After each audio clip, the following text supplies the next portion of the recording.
Now, this morning before we start Kids Church, I want to think about what is your favourite food? Have a think.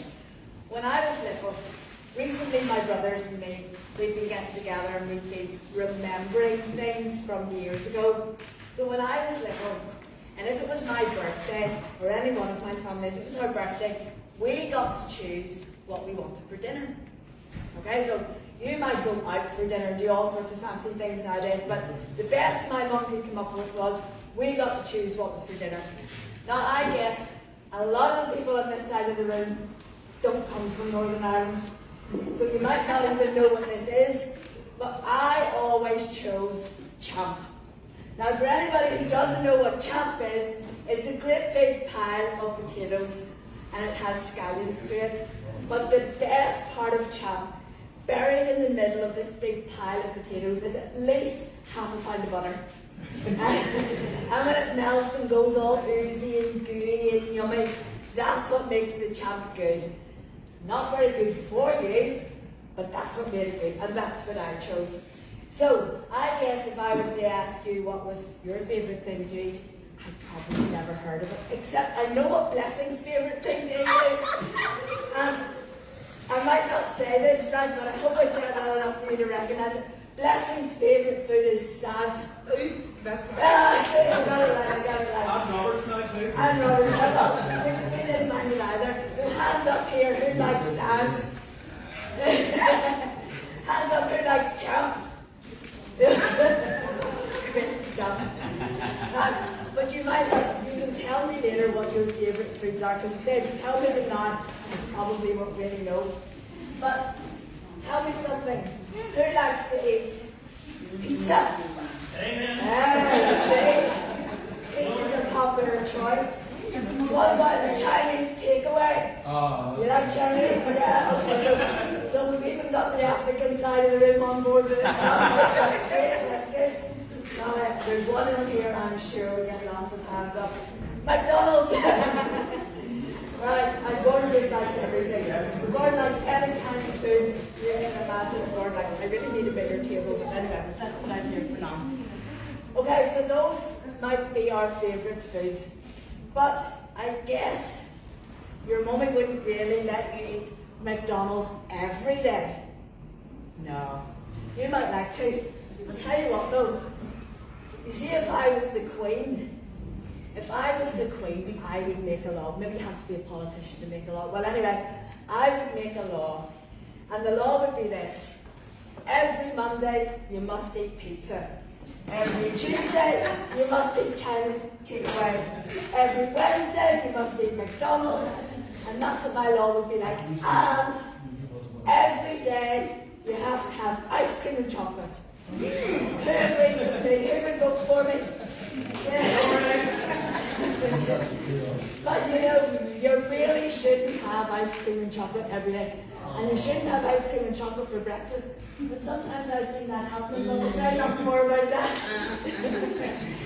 Anyway, today our story is about, we're going to start learning about a man in the Bible called Daniel.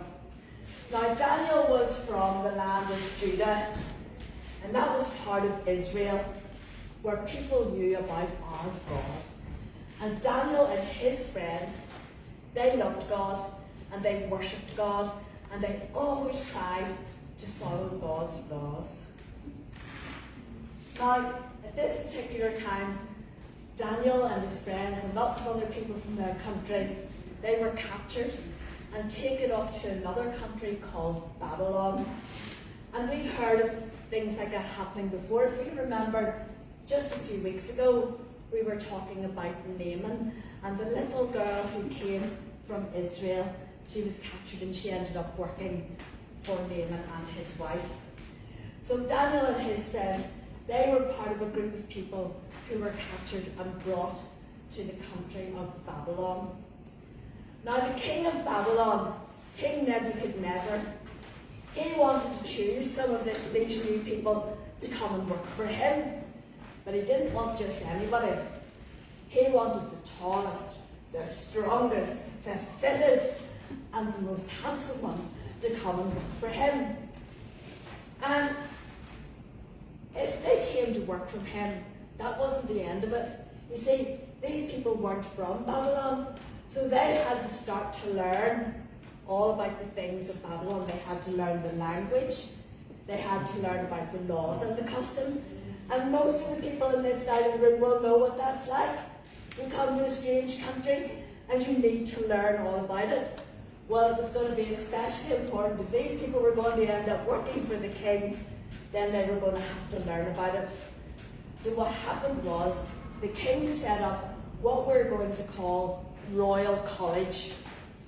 And the people who were chosen as the fittest, the strongest, the tallest, the best, the healthiest, they would go to Royal College and they would have 3 years to learn everything they needed to know about Babylon. And Daniel and his friends were chosen to go to Royal College. Now, while they were going to be at the college, the king wanted to make sure that they would stay healthy and strong and fit, because remember, he only wanted the best people to work for him.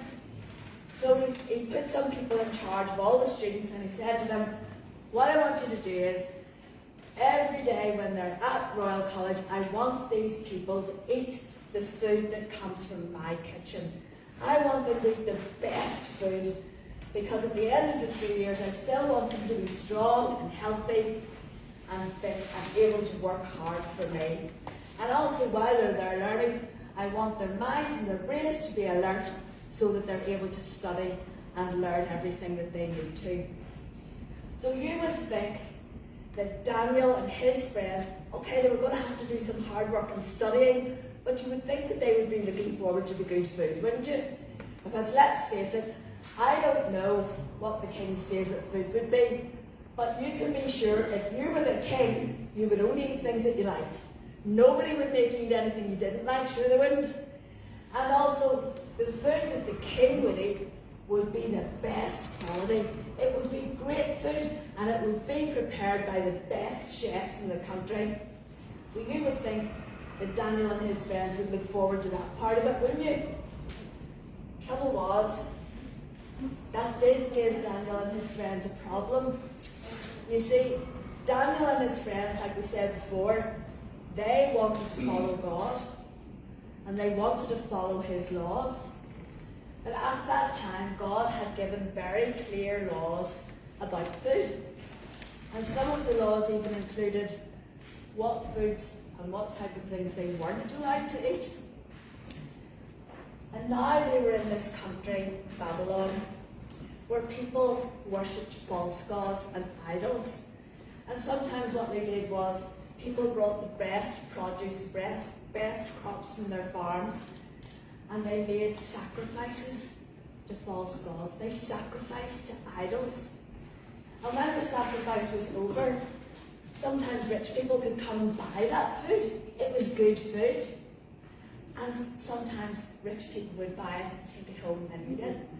So it was quite likely that the king's chefs would have bought this food. But that was what God had said. You must not eat any food that has previously been sacrificed to false gods and idols. And Daniel couldn't be sure that this good food the king was going to provide them with, he couldn't be sure that that had been sacrificed to idols before, so that was a problem for Daniel. He didn't want to break God's laws. So what he did was, he went to one of the officials, one of the teachers at the Royal College, and he said, look, I really have a problem with eating all this good food. Very kind of the king to give us it, but could me and my friends, could we please be excused? We don't want to eat this good food. Well, the official was a bit, not sure how that will work, because the problem with that is, if Daniel and his friends start to look unhealthy, or if they get weak, I'm the one who's going to get into trouble, he thought, because I'm the one that the king has put in charge of making sure that they're all well fed and they all get this good food. So he was on the point of he was going to say, no, I can't allow that. Daniel had an idea. He said, why don't we have a trial? He said, for 10 days, me and my friends, while all the others are eating all this really good food, me and my friends, we will only eat vegetables. Who likes vegetables? I do, Stephen. I only saw one hand up there. Well done. Top of the class. But anyway, that's what Daniel wanted to do. He said, me and my friends, for 10 days, we'll only eat vegetables and drink water. That's all. We won't have any of this good food from the king's kitchen. And if at the end of 10 days we're unhealthy, then fair enough.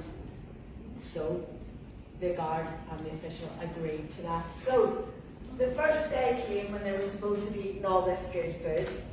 And I don't know what the king ate, but say this day they came along and said, here, Daniel and your friends, that's your Chinese takeaway for today.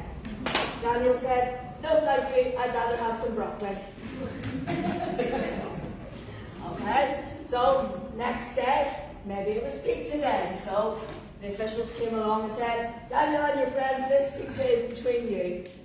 Daniel and his friends said, no thank you, I'll just have this carrot. Okay, so then maybe the next day we came along and said, yay, it's McDonald's day, here's your Happy Meal. I don't want McDonald's, I want a bowl of Sprouts. Well, you might laugh, but that's exactly what Daniel and his friends did. For 10 days they only ate sprouts, carrots, broccoli. I don't know what the vegetables of the day were, but something like this anyway. That's all they ate. And you know what happened at the end of 10 days? The official looked at him and they thought, wow, you actually look healthier, you look stronger and fitter than all of the others. So he agreed that for 3 years, while they were at Royal College, Daniel and his friends would only eat vegetables. And at that time, God blessed Daniel and his friends because they were doing that, remember? Because they didn't want to break any of God's laws. They were careful, even though they were in a strange place and they had the opportunity to eat all this lovely food. They wanted to be careful to follow God's ways. And so God blessed them. And God looked after them. And God gave them wisdom and understanding. God made sure that they were able to learn. They were able to learn lots of stuff. They learned faster and quicker, and they learned more than everyone else. And they stayed healthy and fit and strong. And at the end of the 3 years at Royal College, all the students had to go before King Nebuchadnezzar. And King Nebuchadnezzar looked at them all, talked to them all, and he realized that Daniel and his friends were the best. They were the ones who knew most. They were also the strongest, the fittest, and he reckoned they would be the most hard-working because God had blessed them. And God had also given Daniel wisdom and understanding. At that time, Daniel was also given visions, and through God he was able to interpret dreams. And you know, we've heard of that happening before as well. If you think back to the story of Joseph, and through God, Joseph was able to interpret dreams as well. So God really looked after them. And when King Nebuchadnezzar could see how good they were, he chose them to have the best jobs. They got the best jobs. And you know, King Nebuchadnezzar even said, I can see that Daniel is wiser and cleverer than anyone else in my whole kingdom. And that's what God did for Daniel and his friends, because they chose to obey God. Even though they were in a strange country, where no one else even knew about God, they were careful to always obey God. And God looked after them. So you see, when you're at church, you're among lots of people who know God, who love God, who worship God and try to follow God's commands. When you're at home, you're all very lucky because you all live in homes where your mums and dads also love God, worship God, and want us and help us to obey God. Maybe when you go to school, maybe that's a place that you are on your own. Maybe there's no one else or just one or two other people that you know who loves God and who tries to obey God.